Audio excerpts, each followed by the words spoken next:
আলাইকুম রহমতুল্লাহি ওবরকাতু।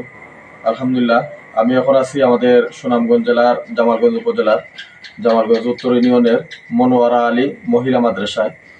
আসলে আজকের এই ভিডিওটি করার উদ্দেশ্য হলো, আমরা এই মহিলা মাদ্রাসায় বর্তমানে পানির যে একটা সমস্যা চলতেছে আমাদের জামালগঞ্জের সর্বদিকে, এরই ধারাবাহিকতায় আমাদের এই মনোয়ারা আলী মহিলা মাদ্রাসায়ও বর্তমানে পানির সমস্যা চলতেছে। টিউবওয়েলের মধ্যে নর্মালি আমাদের যে টিউবওয়েলগুলো আছে এই টিউবওয়েলগুলোর মধ্যে পানি আসতেছে না, যার দরুন একটা সাবমার্সিবলের মোটর খুবই প্রয়োজন ছিল।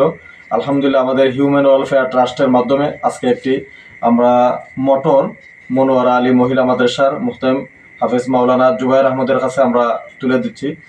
আসলে বর্তমানে আমাদের জামালগঞ্জ উপজেলায় সব দিকেই, বিশেষ করে মসজিদ মাদ্রাসার যে সমস্ত টিউবওয়েলগুলো ছিল ওইগুলোতে পানি আসতেছে না। নর্মাল যে টিউবওয়েলগুলো আছে ওইগুলোর মধ্যে পানি না আসার দরুন মুসল্লিদের অনেক কষ্ট হইতেছে। বিশেষ করে অজু গোসলের জন্য আমাদের পানির যে সমস্যাটা, এটা মারাত্মকভাবে এখন দেখা দিছে।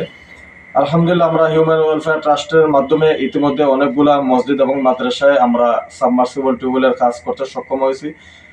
আপনারা দোয়া করবেন আমরা যেন এইভাবে হিউম্যান ওয়েলফেয়ার ট্রাস্টের মাধ্যমে এই মসজিদ মাদ্রাসা ভিত্তিক যে সমস্যাগুলো আছে, পানির যে সমস্যাগুলো চলতেছে, আমরা যেন এইগুলা দূর করতে পারি। আর বিশেষ করে আমাদের যে সমস্ত প্রবাসী ভাইয়েরা আমাদের এই মসজিদ মাদ্রাসাগুলোর পানির সমস্যা দূর করার জন্য এগিয়ে আসতেছেন, আমরা জামালগঞ্জবাসী তাদের জন্য দোয়া করি। মহান আল্লাহ তাআলা যেন তাদেরকে নেক হায়াত দান করেন, তাদেরকে যেন আল্লাহ তাআলা উত্তম বদলা দান করেন, তাদের খামাই রুজির মধ্যে যেন আল্লাহ তাআলা বরকত দান করেন, তাদের যে সমস্ত আত্মীয় স্বজন দুনিয়ার মধ্যে জীবিত আছেন তাদেরকে যেন আল্লাহ তাআলা সুস্থতার সহিত নেক হায়াত দান করেন, এবং যারা কবরবাসী হয়ে গেছেন তাদেরকে যেন আল্লাহ তাআলা জান্নাতুল ফেরদাউস দান করেন।